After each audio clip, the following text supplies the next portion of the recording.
di dalam hati kami. Dan kami usik Tuhan dalam nama Yesus. Biarlah Allah bekerja dalam kehidupan kami, membuka hati kami, membuka pintu hati kami malam hari ini, sehingga pintu hati kami akan dipenuhi oleh Tuhan. Terima kasih Tuhan, kami sudah mendengar firman Tuhan malam hari ini. Dan dalam nama Tuhan Yesus ini, kami sudah berdoa dan ucap syukur. Haleluya. Amin.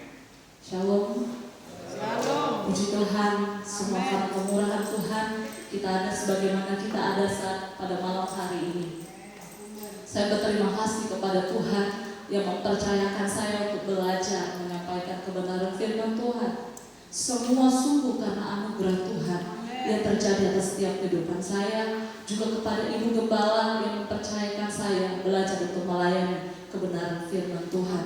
Bapak Ibu Saudara terkasih, sungguh saya tidak lebih pintar, lebih cakap dari Bapak Ibu, tapi apa yang saya dapat, saya mau belajar bagikan bagi setiap kehidupan kita, sehingga iman kita terus tertanam di dalam Tuhan. Bapak Ibu yang dikasih oleh Tuhan, kita tidak dapat ditentukan oleh keadaan dan situasi yang kita alami hari-hari ini. Tetapi kita ditentukan dari setiap firman yang keluar dari mulut Allah. Berapa minggu yang lalu saya sudah pernah khotbah tentang bagaimana Tuhan menyembuhkan perempuan yang perdarahan 12 tahun dan juga anak yang lurus yang usianya 12 tahun. Di sana dikatakan bahwa banyak orang menanti-nantikan Tuhan, tapi nggak tahu mereka ketika mereka sedang menanti Tuhan apa yang seharusnya mereka kerjakan. Bapak Ibu Saudara dikasih oleh Tuhan, banyak orang yang menanti-nantikan Tuhan, bahkan jujur tidak sedikit di antara kita yang cepat mati. Benar atau enggak? Kenapa dia cepat mati? Karena gak tahan, udah gak tahan dalam kehidupan ini. Atau tidak sedikit dari kehidupan kita yang ingin Tuhan cepatlah mau datang untuk datang ke dunia ini, benar gak? Tetapi yang menjadi pertanyaannya, apakah saya dan saudara siap? Tahu gak Bapak Ibu bahwa Tuhan bilang seperti ini, kerajaan Allah adalah dalam Matius 6 ayat 10, kita sama-sama baca dulu sama-sama. Matius 6 ayat 10, kita gak perlu bangkit berdiri, kita tetap menikmati firman Tuhan. Dikatakan, datanglah kerajaanmu dan jadilah kehendakmu di mana? Di bumi seperti di surga. Jadi kerajaan surga itu bukan hanya di surga. Kalau engkau gak nikmati surga yang ada di bumi, bagaimana mungkin engkau siap untuk surga yang disediakan oleh Tuhan? Apa hak kita untuk menikmati surga yang Tuhan siapkan kalau di bumi engkau gak damai sejahtera? Apa hakmu menikmati surga di surga kalau di bumi kita nggak menikmati sukacita? Karena sementara di bumi kita sedang dilatih. Karena firman Tuhan bilang dalam Matius 16 ayat 19, apa yang kamu ikat di dunia ini akan terikat di surga, dan apa yang kamu lepaskan di dunia ini akan terlepas di surga. Artinya apa? Dalam arti lain, kalau kau ikat sesuatu hal yang menyenangkan hati Tuhan selama kau hidup di bumi ini, maka itu akan mengikat di sana. Setiap kebiasaan-kebiasaan yang dibentuk, setiap hati yang sudah terlatih dan tertanam di dalam Tuhan, cara engkau memuji Tuhan, cara kita untuk mendengarkan kebenaran firman Tuhan itu sedang dilatih saat ini. Dan itu yang membuat kita untuk layak datang masuk ke dalam surga. Haleluya. Kalau kita nggak nikmati kasih Tuhan itu, bagaimana kita mau bilang Tuhan cepatlah datang? Waktu Tuhan datang, loh, kalau aja nggak nikmati surga, buru-buru mau pergi ke surga, benar atau enggak? Oleh sebab itu, malam hari ini pesan Tuhan bagi setiap kehidupan kita, saya dan saudara. Mari belajar, berlomba-lomba kata firman Tuhan. Kerjakan keselamatan kita dengan takut dan gentar. Koreksi terus setiap kebiasaan dan hati kita di hadapan Tuhan, sehingga Tuhan dapati kita hidup benar, tak bercacat dan tak bercelah di hadapan Tuhan. Nah, Bapak Ibu Saudara, malam hari ini saya akan membawa kita untuk belajar tentang kekuatan dalam mengucap syukur. Saya akan memulai ini dengan kesaksian saya.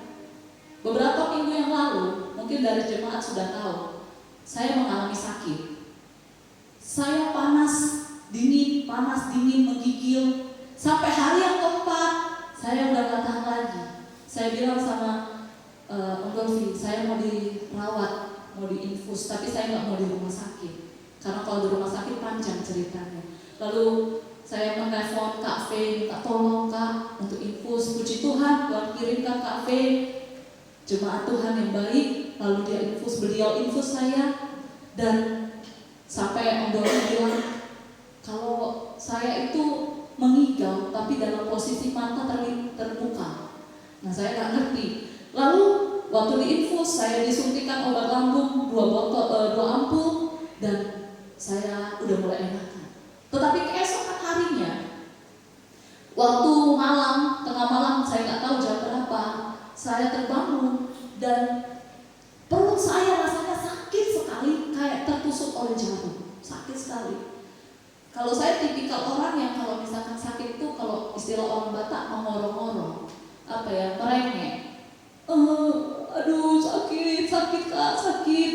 Jadi itu mengganggu sekali sama suami saya. Saya bilang, tolong masukkan 2 ampul lagi obat tadi. Tapi ternyata suntikannya sudah habis. Jadi pagi-pagi subuh-subuh, suami saya berapa kali keliling ya Tante Anai untuk membeli suntikan. Tetapi di apotek itu masih tutup. Bapak Ibu Saudara dikasih oleh Tuhan. Lalu oma datang, oma doain saya, dia pijit kaki saya. Lalu suami saya marah, bukan marah sih, kasih nasihat. Daripada mami bilang, aduh, bilang Tuhan tolong. Lalu saya berhenti, Tuhan tolong, Tuhan sakit kali, Tuhan tolong, saya bilang gitu. Saya bilang berulang kali. Waktu saya bilang gitu, Roh Kudus bicara di hati. Stop, berhenti ngomong Tuhan tolong. Dari tadi tolong terus. Ganti dengan ucapan syukur. Saya langsung taat. Saya bilang makasih Tuhan. Makasih Tuhan, terima kasih Tuhan.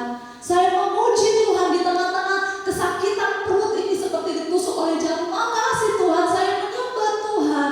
Dan waktu di tengah-tengah menyembah Tuhan, Tuhan mulai ajarin saya lewat kebenaran firman Tuhan yang pernah saya baca, lewat film rohani yang pernah saya tonton, itu diputar kembali di dalam memori saya. Dan satu kalimat yang tertanam di hati, waktu aku di dalam bumi, di dalam dunia, aku tidak pernah menolak satu pun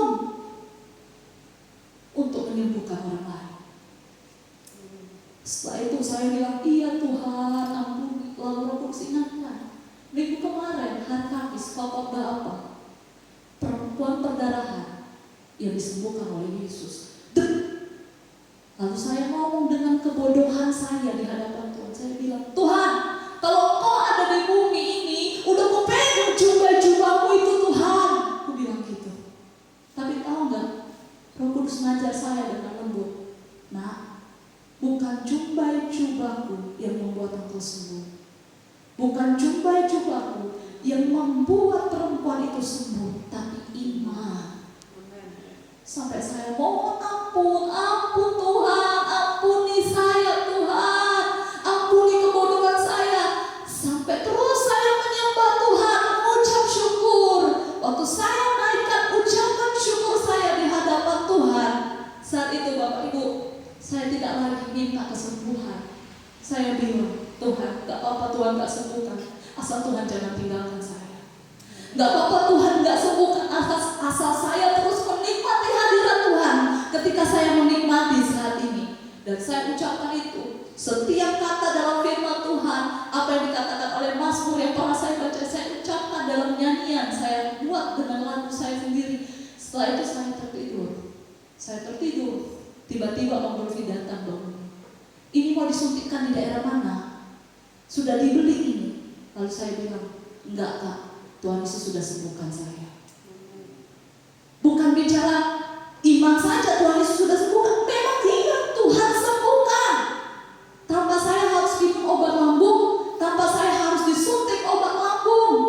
Semua karena Tuhan. Amen. Itulah kekuatan dari ucapan syukur. Nah, Bapak Ibu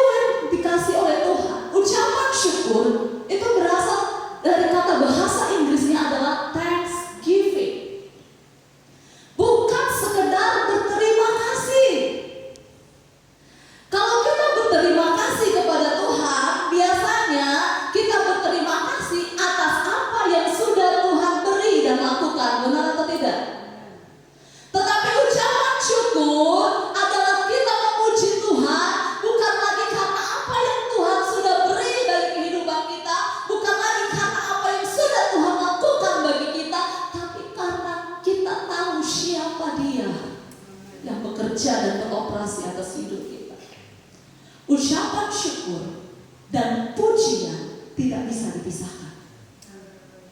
Ada yang bilang, oh iya, aku bisa mengucap syukur tanpa memuji. No, satu paket. Buka Mazmur 100 ayat yang keempat.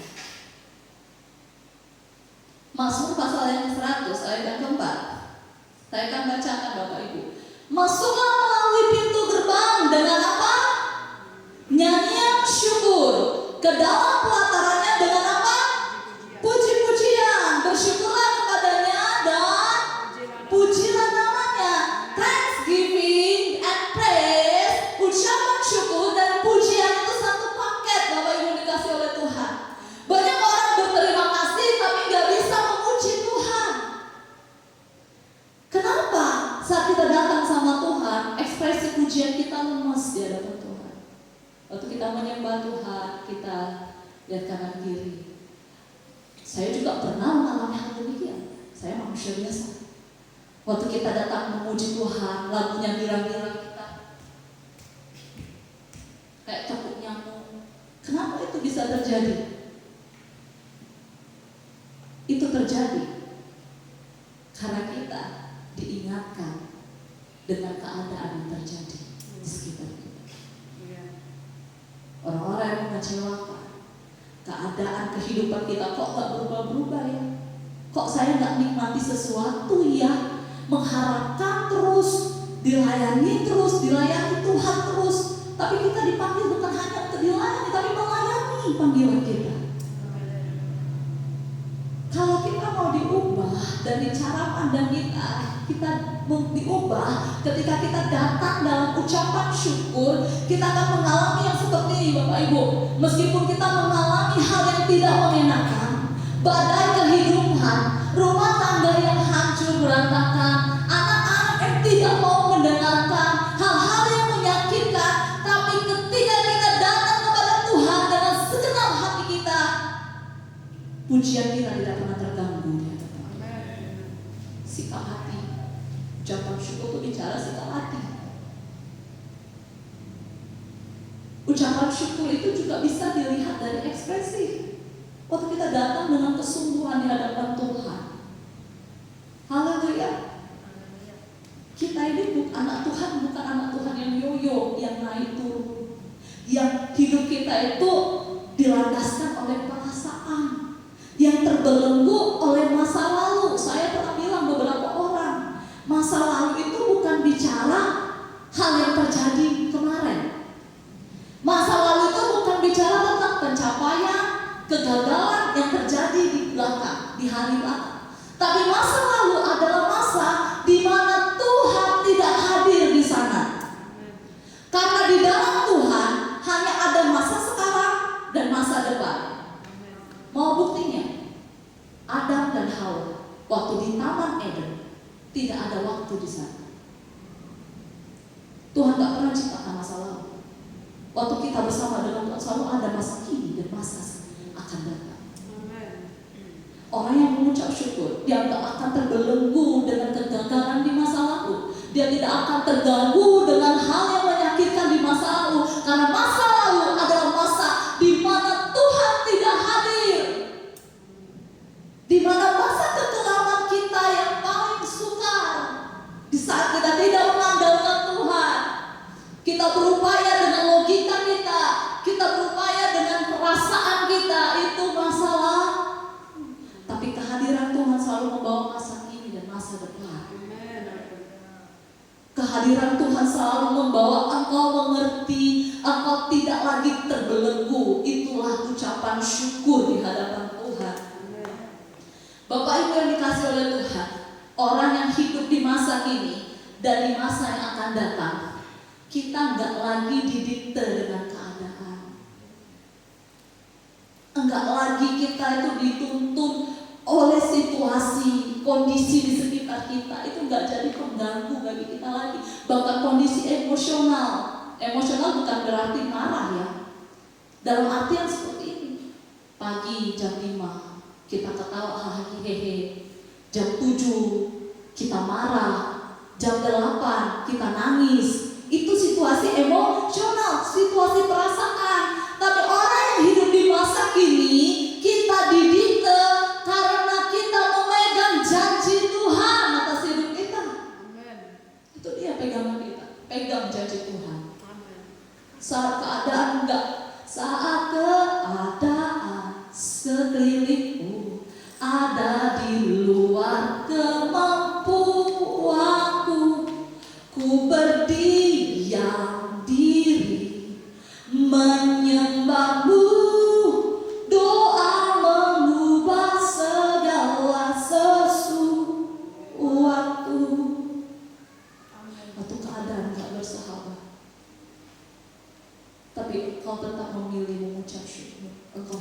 masa kini dan masa akan datang. Amin.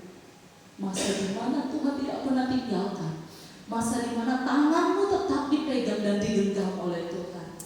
Haleluya. Bapak Ibu, saya akan bahas satu tokoh Alkitab. Bukan satu tokoh, tapi satu suku di dalam Alkitab. Di dalam Hakim-Hakim pasal yang ke-19 tentang suku Benyamin. Hakim-Hakim pasal yang ke-19. Bapak Ibu, tahukah Bapak Ibu tentang cerita perbuatan noda yang keji di Gibea? Saya mau tanya dulu, ada yang pernah dengar atau yang sudah tahu tentang cerita ini? Tolong angkat tangan. Kalau belum, mari kita belajar dari awal. Perbuatan noda di Gibea. Secara singkat saya akan jelaskan apa yang terjadi di Gibea. Bapak Ibu, ada di sana di Gibea sebuah suku namanya Benyamin. What's happened with Benjamin? Ada apa dengan Benyamin? Benyamin adalah anak bungsu dari suku Israel, anak bungsu dari Yakub. Bapak Ibu, Rahel meninggal saat melahirkan Benyamin. Karena firman Tuhan mencatat sangat sukar sekali Benyamin itu lahir. Waktu Benyamin lahir, Rahel kasih nama bukan Benyamin, tapi Ben-Oni. Artinya anak ini anak kesukaran. Dan waktu dia kasih nama, meninggallah Rahel. Waktu didengar sama Yakub bahwa Rahel kasih nama anak ini Ben-Oni, dia ganti. Enggak, anak ini bukan anak kesukaran. Dia ganti anak ini, anak kesukaran, menjadi anak berkah. Dikasih nama Benyamin, artinya anak tangan kanan, anak yang penuh dengan kekuatan. Tetapi ternyata ada sesuatu celah yang dikerjakan oleh Benyamin. Suatu hari ada seorang Lewi, Bapak Ibu, punya istri, punya gundik. Gundiknya ini berbuat celah, lalu dia lari ke bapaknya, pulang ke rumahnya. Suku Lewi ini berada di pegunungan Efraim. Dia nyusul gundiknya untuk mengambil gundiknya dari bapaknya, mertuanya. Dan singkat cerita, mertuanya senang bertemu dengan menantunya, mereka makan. Dan sampai beberapa hari mertuanya menahan menantunya supaya jangan pulang. Tapi kata menantunya, enggak, kami harus pulang. Malam-malam mereka pulang. Mau sore, mau petang, mau malam mereka pulang. Dan waktu mereka perjalanan mau kembali ke pegunungan Efraim, mereka bilang, ayo Pak, apa namanya? Kalau bilang bujang, tapi ada itunya bawahan. Ya, bawahannya bilang, Tuan, ini udah malam, kita mampir dulu. Tapi kata tuannya, enggak, kita tetap berjalan, jangan mampir di tempat orang asing ini, kita pergi kepada saudara kita. Bayangkan, orang Lewi ini percaya kepada saudaranya. Dia pergi, ketemulah dia di Gibea. Di Gibea itu tempat kumpulan suku Benyamin di sana. Dan singkat ceritanya, waktu dia di lapangan, ada seorang orang tua mengajak dia untuk bermalam di rumahnya. Waktu bermalam di rumah orang tua ini, mereka makan minum dengan sukacita. Tiba-tiba ada banyak orang sudah mengepung rumah itu dan berteriak, "Hei, keluarkan orang yang baru itu supaya kami pakai." Dalam konotasi negatifnya, apostrofinya, itu digunakan kata perkosa. Siapa yang mau diperkosa? Orang lain, laki-laki. Tapi apa kata orang tua? Saudaraku tidak patut seperti itu. Aku kasih saja anakku yang masih perawan ini untuk kamu. Tapi mereka tidak mau mendengarkan. Dan apa yang terjadi? Gundiknya orang Lewi ini dikasih sama mereka. Dan setelah itu terjadi, mereka memperkosa dari gundiknya ini sampai besok pagi. Besok paginya gundiknya datang, diketuk Ketika Tuhan yang membuka, jatuhlah guntingnya dan meninggal. Dipelanailah kudanya, lalu dibawa guntingnya. Sampai di rumah, dimutilasilah jenazah daripada perempuan, dibagi menjadi 12, lalu dikirimkan ke setiap suku yang ada di Israel. Gempa yang terjadi di Israel, yang seperti ini tidak pernah terjadi sebelumnya. Panggil tua-tua, panggil setiap suku, kita buat rapat, panggil orang Lewi itu, jelaskan apa yang terjadi. Orang Lewi itu menjelaskan yang terjadi seperti ini, dan suku-suku Israel berkata, seorang pun tidak boleh keluar dari tempat ini. Mereka mengadakan kesepakatan untuk melawan suku Benyamin. Nah, Bapak Ibu yang dikasih oleh Tuhan, mari kita baca dalam Hakim-Hakim pasal yang ke-20 ayat yang ke-18. Sudah dapat? Saya akan bacakan. Lalu orang Israel berangkat dan maju ke Betel. Kemana mereka pergi? Mereka nggak cari tempat lain, mereka cari Betel. Betel dalam artinya adalah Beit El, rumah Allah. Yang mereka cari pertama adalah rumah Allah. Di sana mereka bertanya kepada Allah, Tuhan, siapakah dari kami yang lebih dulu maju berperang melawan Bani Benyamin? Apa kata Tuhan? Apa kata Tuhan? Suku Yehuda lebih dulu maju. Ucapan syukur dan pujian harus jalan di depan. Amin. Mereka bertanya, Tuhan, siapa yang dulu maju? Suku Yehuda. Mereka maju, maju. Tapi firman Tuhan mencatat mereka kalah sampai 2 kali. Lanjut kita baca di ayat yang ke-19. Lalu orang Israel bangun pagi-pagi dan berkemah mengepung Gibea. Kemudian majulah orang-orang Israel berperang melawan suku Benjamin. Orang-orang Israel mengatur barisan perangnya melawan mereka dekat Gibea.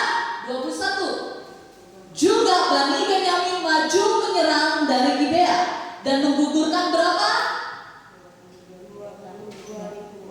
22.000 orang dari antara orang Israel pada hari itu. Sedikit atau banyak? Yang suruh maju siapa? Yang suruh maju tadi siapa? Tuhan. Tapi yang meninggal ada berapa?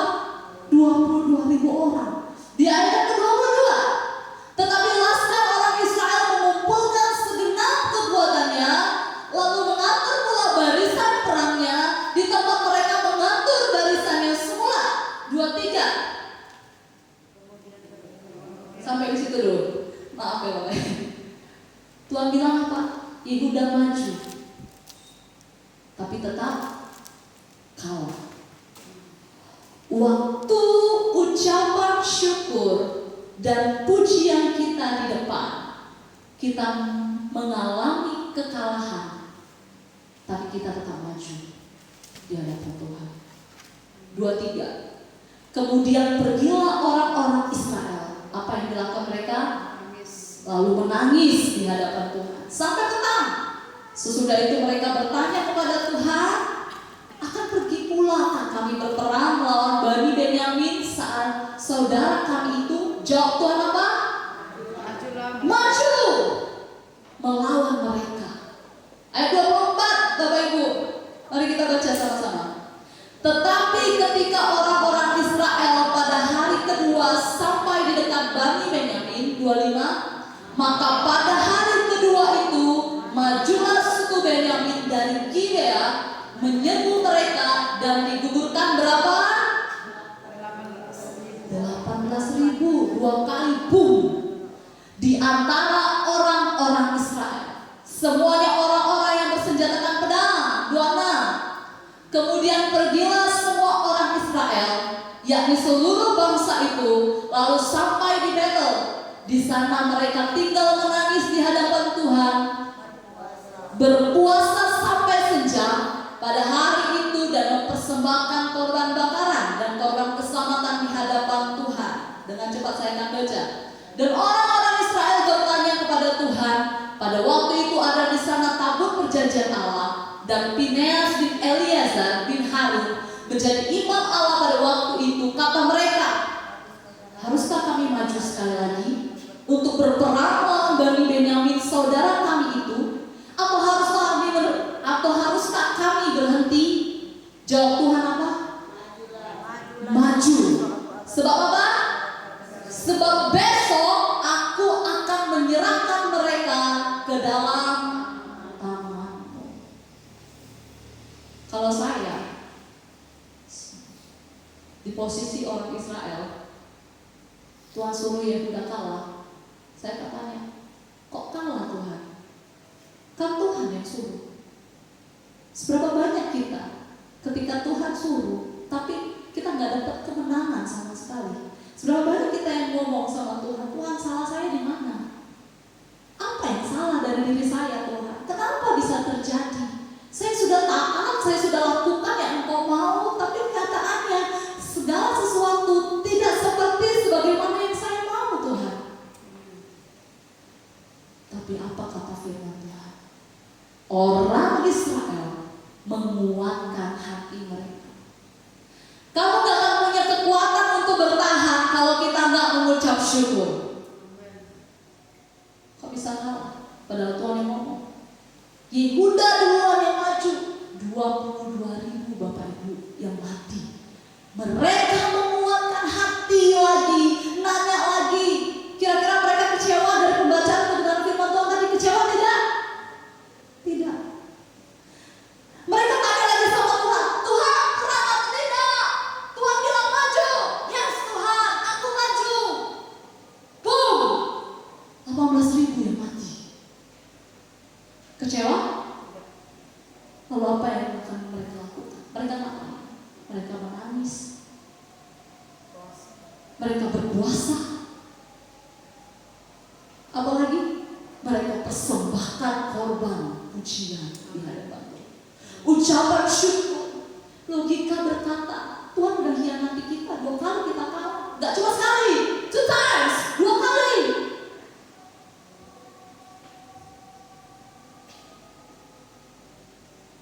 Tapi tetap nanya lagi, gak nyerah, nanya lagi, Tuhan perang atau enggak? Tuhan bilang apa? Go, pergi. Besok, katakan besok. Katakan besok. Tuhan kasih tenggat waktu.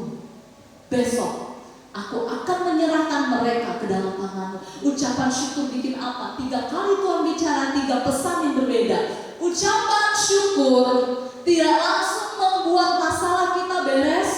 Ucapan syukur membuat kita mengerti bahwa hidup kita bukan ditentukan oleh karena kemenangan kita, tapi hidup kita ditentukan karena Tuhan yang sudah memenangkan kehidupan kita. Seringkali saat kita mengucap syukur, air mata kita berlinang tanpa kita sadar. Makasih Tuhan ya. Waktu air mata berlinang, di situ sementara Tuhan sedang bentuk kehidupan kita. Kedua kali Tuhan bicara, Tuhan bilang lawan mereka. Kamu gak bisa kenali musuh kamu kalau kamu gak kenali siapa diri kamu sebenarnya dan siapa Tuhan yang ada di dalam diri kamu.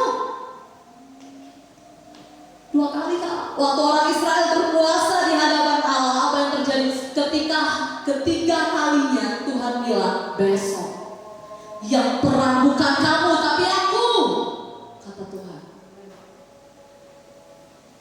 Kalau kita baca ayat selanjutnya sampai habis, Alkitab berkata di sana, maka Allah berperang dan mengalahkan Bani Benyamin. Siapa yang berperang? Allah. Ucapan syukur memindahkan peperanganmu menjadi peperangan Tuhan. Saya ulangi sekali lagi. Ucapan syukur memindahkan peperanganmu menjadi peperangan Tuhan. Bukan engkau lagi yang berperang, tapi Tuhan. Kamu gak ditahan dan gak dihentikan oleh kegagalan karena Yehuda. Katakan Yehuda harus jalan di depan. Yehuda harus jalan di depan.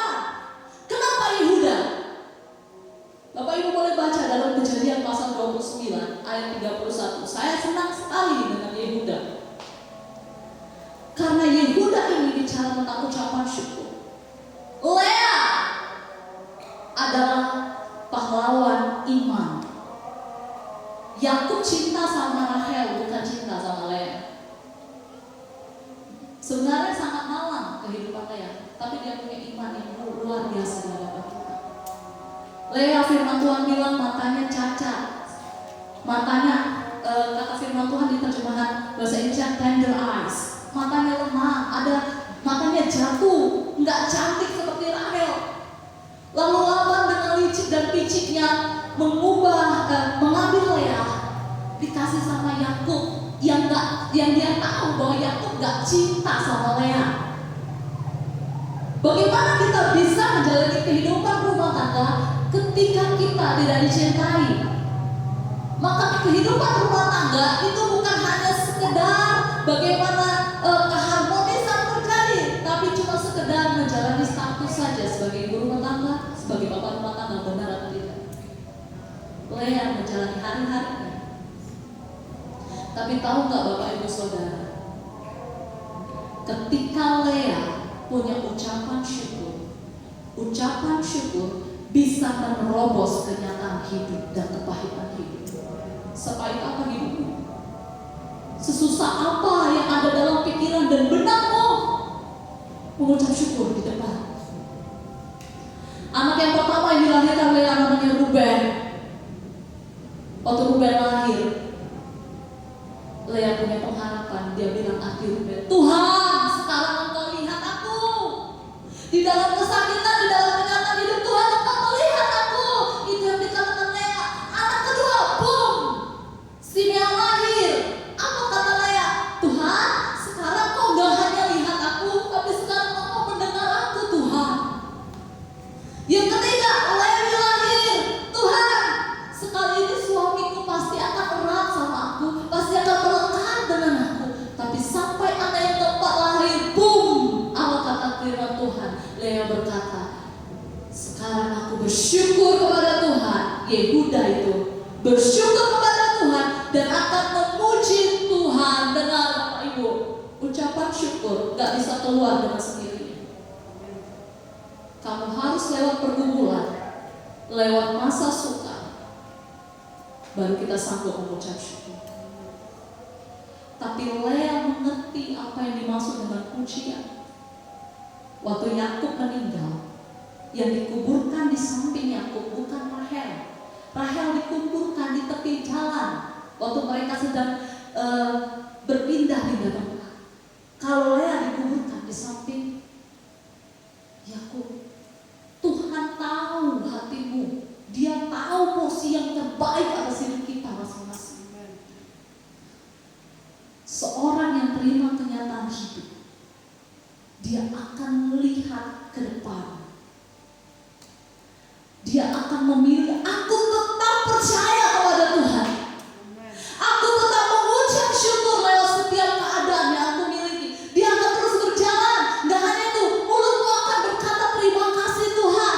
Walau aku belum melihat Engkau bekerja. Tuhan sudah jawab doa? Belum. Tapi aku tetap akan naikkan ucapan syukurku Tuhan. Aku akan berterima kasih Tuhan.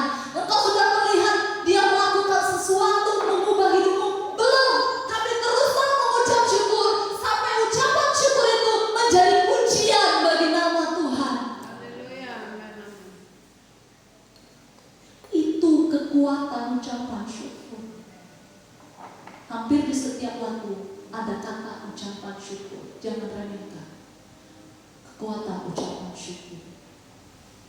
Orang percaya yang mengucap syukur dapat berkata, meski 1000 rebah di sisi kiri, 10.000 di sisi kanan, tapi dia akan tetap berdiri tegak. Karena kenapa? Ucapan syukur itu ada kekuatan. Di saat mengucap syukur, bukan karena apa yang Tuhan sudah beri ya Bapak Ibu, bukan. Kalau berbicara tentang apa yang sudah Tuhan beri, saya mau tanya, apa yang Tuhan belum beri buat kita? Semua sudah diberi. Rohnya, anaknya yang tunggal, darahnya, hidupnya, livelihood, kehidupannya Dia kasih.